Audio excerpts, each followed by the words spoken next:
Hi, thanks so much for clicking that play button. I am so excited that you are interested in learning more about tox-free living and why it's so important. I hope as we go through this video today, you'll find little nuggets of information that you can start using and implementing in your life. Well, let me start off by introducing myself. Hi, for those of you who don't know me, I'm Audra, and I am a wife to Nathaniel Shue. We've been married for almost 8 years now, and while it's been a wonderful 8 years, I do have to admit it is a tough 8 years, but what marriage isn't? Through those 8 years, we have welcomed 3 beautiful children into our life. Sky, our daughter there in the middle, Soren, our son, and London, our daughter, our youngest, and we just love spending every minute with them. They bring so much joy and happiness in our life. A little bit more about me. After coming out of college, I started working in a field called big data, which just means that I analyze large corporations' information, helping them find meaningful themes and stories in that data. So if you follow me on Facebook or on Instagram at TalksFreeMe, you know I love numbers because numbers don't lie.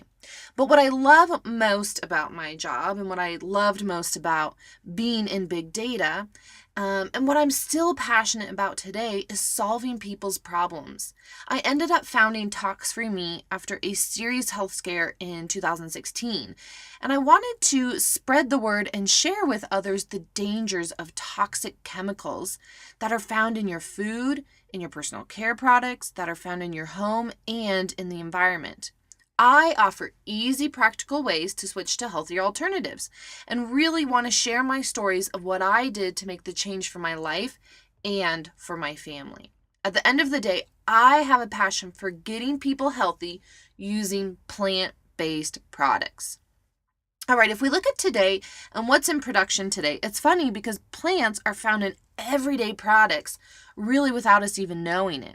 So for example, the key active ingredient in aspirin comes from willow trees. The same ingredient used in other popular pain-relieving medications are found in poppies and chili peppers. Perfumes are filled with all sorts of plants, from rose to jasmine to sandalwood, etc. Unfortunately, what has happened over maybe the last 50 to 60 years is that companies have tried to synthetically produce these plants because it's cheaper. And by synthetically producing these plants, they've introduced many toxins into our products. But what is even more alarming is that these companies know they are using toxic ingredients and hide the information from us.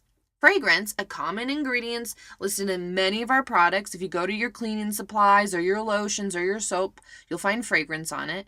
Well, this one ingredient is important because fragrance is considered a trade secret, which means that companies are not legally bound to disclose the chemical makeup of fragrance, meaning that that one ingredient labeled on your household cleaner or your lotion or in your moisturizer or in your shampoo could actually contain hundreds of chemicals. There are many products out there that are plant-based, which I love because plants are natural and gentle to our bodies. And most importantly, our bodies know how to handle plants. They were created for us to eat, for us to digest, and to put on our skin. But toxins were not meant to be in our bodies. Let me tell you more about my journey and how it began in 2016. I ended up with a high-risk pregnancy with our 4th pregnancy, and when I thought I was healthy, eating all organic food, buying green products for our home, partaking in daily exercise, sometimes spending an hour and a half at the gym, going to my annual checkups, etc., I learned that that actually was not enough. We found out I was pregnant at 8 weeks, and 4 weeks later I started bleeding. I thought I was having a miscarriage, but upon visiting my OBGYN a few days later, I learned that the baby inside of me was really happy and really healthy. So I went on my merry way, and the doctor said it was fine and not to be concerned until I came back at 18 weeks because of this perpetual bleeding. And I mean perpetual bleeding. I had an ultrasound and basically told me I had a subchorionic hematoma, or a blood clot that was in my uterus, and it was the size of an apple. It had the potential to impede on the growth of my child and worse, kill my baby. I was put on bed rest and I was monitored. My doctor had mentioned that if we need to, we're going to take your baby at 24 weeks to save both of our lives. And I remember looking at her, my mouth had just dropped to the floor because I had no idea that at 24 weeks you could start saving babies. I had three pregnancies before, and never knew that babies could be born as early as 24 weeks. So I did not want my baby to come out, and I was petrified. I literally went home and I fell on the floor crying. It was so devastating to me as a mother, right? Like I felt like a failure, like my body was failing me and failing my baby. So I started doing a lot of research on more integrative ways to manage my health. And when I say integrative, I wanted to continue doing conventional medicine, going to see my OBGYN, take medications as needed, etc., as well as incorporating alternative ways to manage my health. At 31 weeks, I went into labor. And while the doctors were not sure at the time what happened, they found out later that the blood clot had moved up and dislodged my placenta. I had a placenta abruption. You can Google it, and it is one of the most dangerous things that can happen during your pregnancy and often leads to stillborn birth because the placenta is the nucleus. It is where babies get oxygen, they get their food, they get blood. I am ever grateful that London's life was saved and she was born 3 pounds 1 ounce. But really, our battle was just beginning. We spent 51 days in the NICU helping London grow and fight off infection, both of what we're still doing today. Premature babies are born with less antibodies than babies born full term like myself or my 2 oldest children, which basically means that their immune system has a higher chance of being compromised. I wanted to find ways to prevent her from getting sick and help her deal with the stressors that might come, like sickness, illness, and disease. They come to everyone. I ended up choosing plants because it is a non-invasive, non-pharmaceutical approach to preventative care.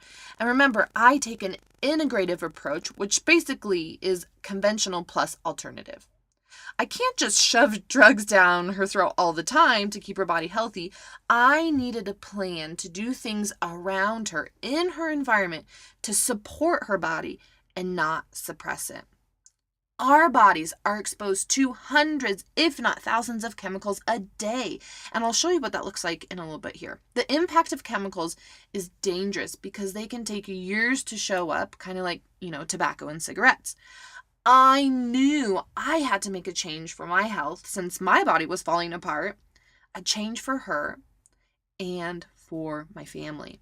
The task of replacing toxins and chemicals seemed really daunting because I already thought I was doing a good job buying green, organic products. But through the process, I realized it was simpler than I even imagined. I just had to learn the right choices. There's a theory out there created by Dr. David P. Strachan called the hygiene hypothesis that says the cleanliness is leading to our unhealthiness or suppressing our immune system. Our bodies need to be exposed to things to help strengthen our immunity. Even more so, the chemicals that we are using in our household products are harming us. They are not helping us. I've done a lot of chemical research, and there seems to be some interesting things that I found that I wanted to share with you. So the Environmental Protection Agency, which is this government agency in the US, did some studies finding the air inside of our home is 5 to 10 times more toxic than outside air because of all the dangerous chemicals found in our household cleaning products. Since around the 1940s and the 1950s, 84,000 chemicals have been introduced for commercial use today. In the US, only 9 are regulated, right? That is scary. And if they aren't being regulated, companies are going to use them because it's cheap. The National Institute of Occupational Safety and Health conducted a study looking at almost 3,000 ingredients that were found in the home. Of those ingredients, 884 were toxic. 314 caused biological mutation. 218 caused reproductive issues, which I had. 146 were known to cause cancer. Guess what? None of them were banned or are banned, otherwise they wouldn't have been found in people's homes. The American Cancer Society says only 5 to 10% of cancer is caused by gene defect. So what does that mean for you and me? That means 90 to 95% of cancer is under our control. You have to take charge of your health. No one is watching out or taking care of us or your family. So you have to be the advocate and take charge of your health and your family's health. Okay, so why are toxins and chemicals a problem? Through all my research, I've read a lot of books, a lot of articles, listened to lectures. You can find my sources in the link below this video. But toxins and chemicals are dangerous because they are linked to many diseases that are prevalent today. Diabetes, allergies, the number one reason kids are kept home from school, asthma, eczema, cancer, ADD, autism, learning difficulties, infertility, depression, chronic fatigue, which I had, chemical sensitivities, heart disease, MS, Parkinson's, thyroid disease, IBS, headaches, migraines, hormonal imbalance, which I had, plus many more.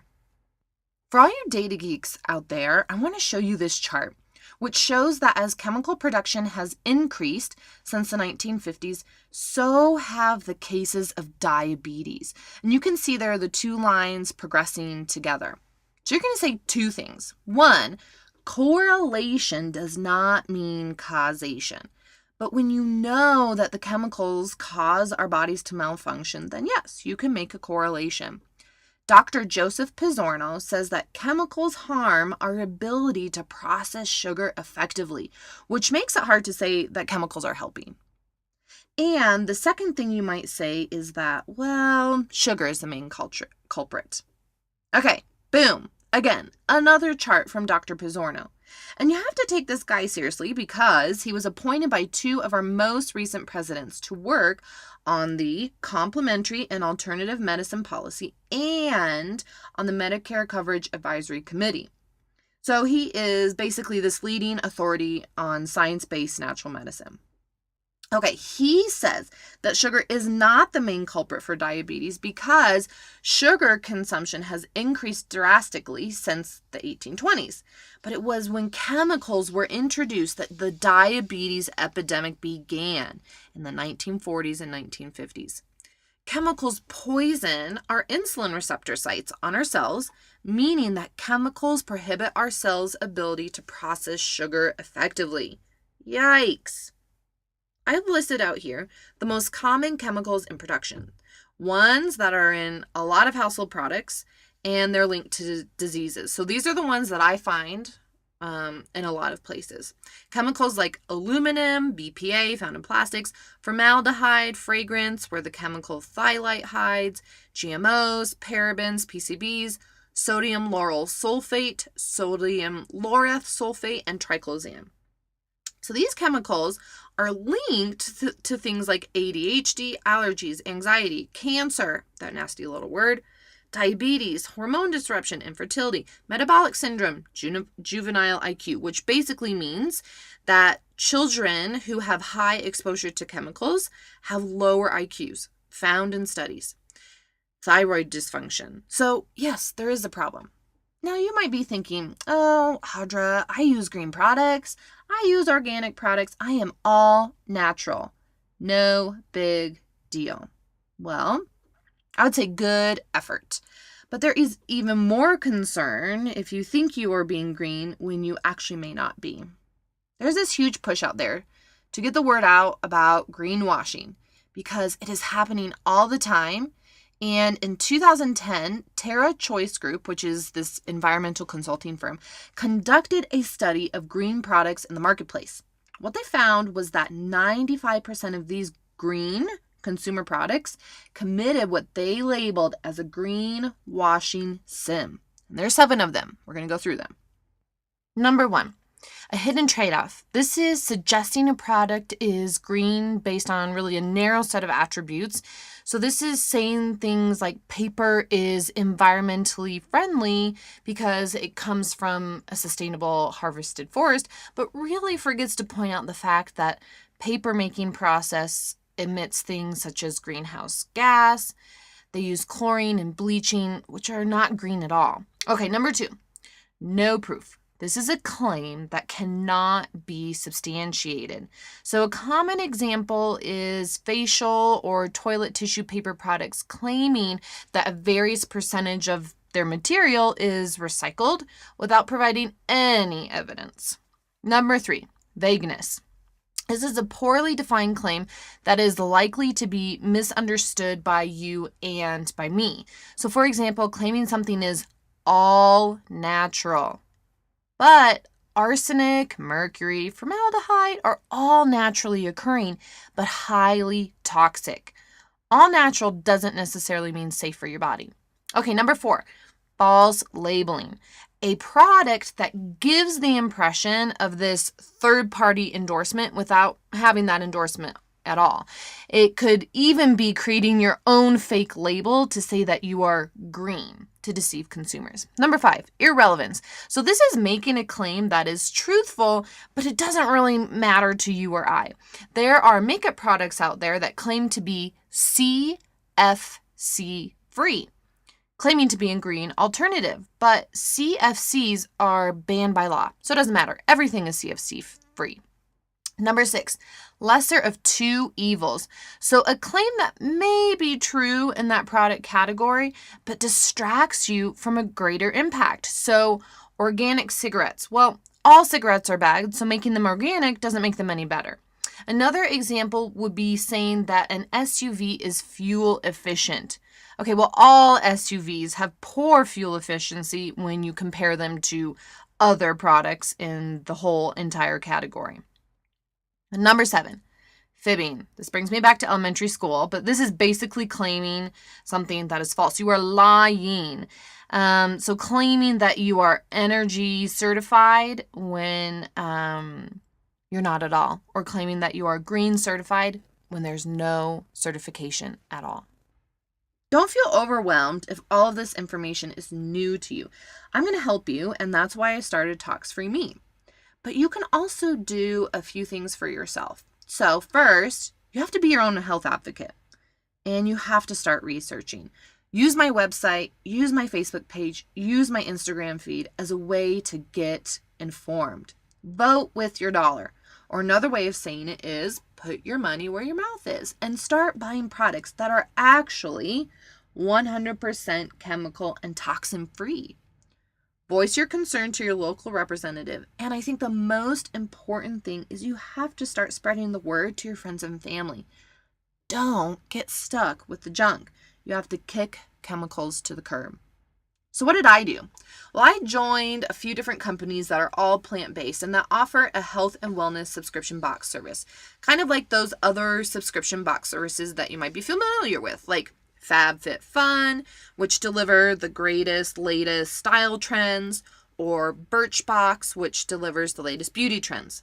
But the benefits of partnering with this company is that they deliver you the safest household and personal care products each month. You get to decide which products you need if you run out of laundry detergent or hand soap. It's shipped directly to your home, and even better, I get free products to try each month. Plus, every purchase I make, I get money back. I am rewarded for living a tox-free life, and I love that. Why I love these products so much is that it provides everything I need for my home to be happy, safe, and healthy. The monthly subscription box service provides chemical-free dish soap, dish detergent, laundry soap, household cleaner, toothpaste, hand soap, mouthwash, shampoo, body wash, anti-aging cream, makeup, this whole makeup line, supplements, pain relief, cough drops, and so much more for my home. And it's all plant-based. At this point, you might be thinking, plants? Really? Are they going to help me stay clean and healthy? Yes, they do. Let's look at how plants have been used historically. starting back in 4000 BC, plants played a central role in India, and more importantly, in their medical system called Ayurveda. They used plants for medical purposes, which you can find in the early Sanskrits, and they are still using this system today. 12,000 BC, the Shang dynasty also used herbs for medicinal purposes, another practice still being used today. Hippocrates, born in 460 BC, well, he started to implement and really develop this system for diagnosing disease and illnesses using plants. It is known that he prescribed plants for healing, and he is also known to be one of the most brilliant people of his time. 69 BC, Cleopatra, a beautiful woman, opened her first salon, I think the first salon ever recorded in history, where she used essential oils. And essential oils basically is this highly concentrated natural oil that comes from plants. Some of her favorite plants to use were frankincense, cypress, and myrrh. In 33 BC, the three wise men brought Jesus gifts of gold, frankincense, and myrrh, known to be some of the most prized items during that time. You saw before that Cleopatra used frankincense, and frankincense is still used today. It is known as the king of essential oils because it has over 300 uses. Google frankincense and see what comes up. If we jump ahead and go to the 1300s and 1600s, this is when trade began to increase in Europe. And as trade increased, so did the knowledge and practices. Universities started teaching botany and herbalism in this time because they found that the use of plants was so important that they wanted to share this practice with their culture. 1652, Nicholas Culpeper, an English physician, published a few books on how to recover from illness using plants, called The Complete Herbal. You can find it on Amazon. And then the 17 and 1800s, Western society started relying more on conventional medicine, and herbalism was outlawed unless it was practiced by a qualified doctor. For centuries, dynasties, societies, cultures were using plants for medicinal purposes, but it wasn't until a few hundred years ago that these practices started to change. As we just saw, plants have been used and have the ability to support our body. They were used for thousands of years and were seen as natural remedies. Now, I'm not claiming to be a doctor. I have no medical background and I cannot diagnose. I always suggest seeking a doctor to address any of these conditions listed here. But I am a certified holistic therapist, and I believe that you should take a more integrative approach to health, doing conventional and alternative practices to increase my chances and your chances of working through some of these diseases or ailments. I won't go through all of these, but you can see which plants you may want to consider using if you are suffering from any of these conditions. I think the most important thing to know is that plants support your body. Chemicals destroy your body. They support all parts of your system, from skeletal, muscular, circulatory, your endocrine, respiratory, the immune system. It helps with your hormones and reproductive system. It helps with a healthy weight. It helps your brain. It helps with emotions. So think about it. If you go back to your childhood, when you were sick, or maybe think about some things that you use today if you're feeling down and out. I'm going to list out some items, and I want you to think about when you might use them. Lemon. Can you think of a time when you might use lemons to help you? Well, I'll tell you, my mom always made tea, and she would squeeze a little bit of lemon in there if I had a sore throat. It's also known to be really good at disinfecting things. That's why when you go into the cleaning aisle, you will see all sorts of products with lemons on them, because lemons are known to help disinfect. Whenever I had an upset stomach, my mom would give me ginger ale to help calm it. Again, ginger being a plant. When I was in my first trimester of pregnancy, I would drink ginger tea. Peppermint to help soothe a sore throat. Lavender helps promote a better night's sleep. Again, go down the baby aisle. You will see lavender on all sorts of products because it says it's going to help you get a better night's sleep, help your baby get a better night's sleep.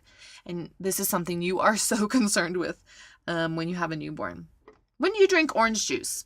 Well, I drink it to help boost my immunity. Cranberry juice is often prescribed by doctors when you have a UTI. aloe vera found in after sun treatment lotions. Google ingredients in vapor rub, and you will see eucalyptus oil because it is known to help with congestion, coughs, and mucus. These are all common uses of plants today, but again, companies have synthetically produced them to make them cheaper. Next time you go to the soda fountain, look at the lemonade label. It will most likely say, made with artificial lemons, meaning not real, made synthetically, toxic to your body. So when you're moving to chemical and toxin-free products, it is so important to choose the right company. I have chosen, and through all my research, I have chosen the company to only be 100% chemical and toxin-free because they manage and control the entire process from buying the land to growing their plants to maintaining it themselves. Again, the only company that does this, to bottling and sealing their products. They're very transparent, meaning you can go visit these farms at any time. They have the highest integrity and quality because they only take the best part of the plant, not the leftovers. And it's all natural, meaning they use plants to weed and for pest control. Never, ever will they use chemicals. There's no other company in the industry that can say or guarantee this. All right, you might be saying, okay, Audra, why should I care? I am doing enough. It is not that big of a deal. Okay, think again. You should care because of those few toxic chemicals that I listed before. They are found all over the place in products you're using on a daily basis, multiple times a day. They are found in your body wash, in your deodorant, dish and laundry detergent, food, the food packing, household cleaners, lotion, makeup, perfume, and other personal care products. Plastics, and shampoos, soaps, toothpaste, just to name a few. I used all these products every day, sometimes multiple times a day. And before I did my research, I did not know that those green products that I thought I was using before were actually loaded with toxins and chemicals. There is this belief out there that toxins in our products are actually not a problem because studies conducted by some researchers. In these studies, researchers say that low levels of exposure are safe, and this is called specific toxic effect. And in some cases, yes, it is not as harmful to our body. But what researchers fail to point out is that a person is not exposed to just one chemical at a small amount. Everyone is exposed to multiple chemicals multiple times a day.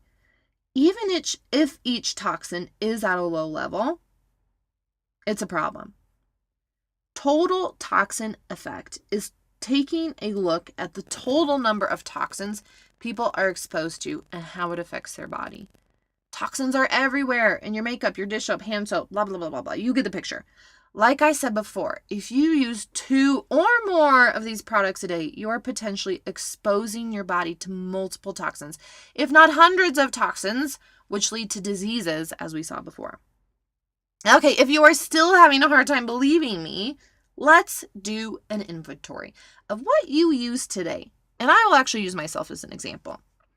What I will do is I will list out all those products I mentioned before: body wash, deodorant, detergent, dish and laundry soap, food containers, household cleaners, lotion, makeup, perfumes, other personal care products like sunscreen, plastics, and this refers to the plastics that hold my body wash or other personal care products, shampoos, soaps for cleaning the dish and my hands, and toothpaste. I'll list when I might use them in the morning, afternoon, evening, or some other random occurrences. Then I'm going to list how many of those toxic ingredients that I listed before, so aluminum, BPA, formaldehyde, fragrance, GMO, parabens, PCBs, SLS, SLES, and triclosan are found in each of these products. So, for example, I used body wash this morning when I took a shower. 4 of those toxins are found in body wash. That includes formaldehyde, fragrance, again, probably hundreds of thousands of chemicals in there, parabens, and SLS, or sodium lauryl sulfate. I used deodorant after taking my shower, potentially 4 toxins in there. When I ate breakfast this morning, I was eating off a plate that was cleaned with dish detergent. I also was wearing clothes that were washed in laundry detergent. I wear clothes practically 24/7. I ate food which contains toxins like BPA, I didn't really clean this morning, so I wasn't exposed to household cleaners there. I put on lotion after my shower, 4 chemicals in that. Put on makeup with lots of chemicals. I sprayed lotion. No, I sprayed on perfume, not I sprayed lotion. I sprayed on perfume. Put on other personal care products like moisturizer, loaded with chemicals. I was exposed to plastics that came in the bottle that my lotion was in. When I washed my hair, I was exposed to 6 toxins just from those ingredients. I washed my hands, cleaned my dishes before putting them in the dishwasher, exposed to 5 chemicals. Brushed my teeth, exposed to 4 chemicals. This morning alone, I was exposed to a minimum of 56 chemicals because the list I provided was just small, and I'm only listing a few of the things that I used this morning. In the afternoon, I was still wearing my clothes. Maybe I put on socks because I was cold, and I ate off a plate that was washed in dish detergent. Again, you have to make that correlation. I'm going to eat some food that was held in a container filled with aluminum and BPA, like eating canned tuna, lots of BPA in cans. I cleaned the kitchen countertops after making a mess from lunch and was exposed to some household cleaner there. I put on more lotion because I live in Denver and my skin is extremely dry. I was exposed to plastics all over the place, like getting my filtered water, right? Good water, filtered water from the fridge that traveled through a plastic tube. And I washed my hands again. 32 different chemicals, if not more, I was exposed to. In the evening, I was getting ready to go out, so I put on more deodorant. I drank a glass of water in a cup that was cleaned in the dishwasher. I ate food at a restaurant where they probably stored it in some plastic. I cleaned up after my messy kids before heading out. I put on more lotion. I put on more makeup. I put on more perfume. I washed my hands after putting on my makeup and brushed my teeth before I went to bed. 49 chemicals that evening. Then there are random times. I might have eaten some food, drank out of a cup. I ate more food, out of food containers containing chemicals. Cleaned up after my messy kids using household cleaners. I was exposed to perfume from people around me. Put on other personal care products like sunscreen. Plastics are everywhere I am, and I wash my hands. So that's just about 30 incidences throughout the day. That totals 167 chemicals I was exposed to just from the list I gave you. It's not even all the chemicals that are in production today. Remember, 84,000 chemicals, which means this is a very conservative number. Dr. Joseph Pizzorno, the head of all those government agencies I talked about earlier, he's also written 12 books. He says, you may not start to see arthritis, respiratory issues, inflammation, fatigue, heart failure, IBS, reproduction complications, etc. You may not start to see those negative side effects of chemicals until you're in your 40s or 50s, if you are lucky.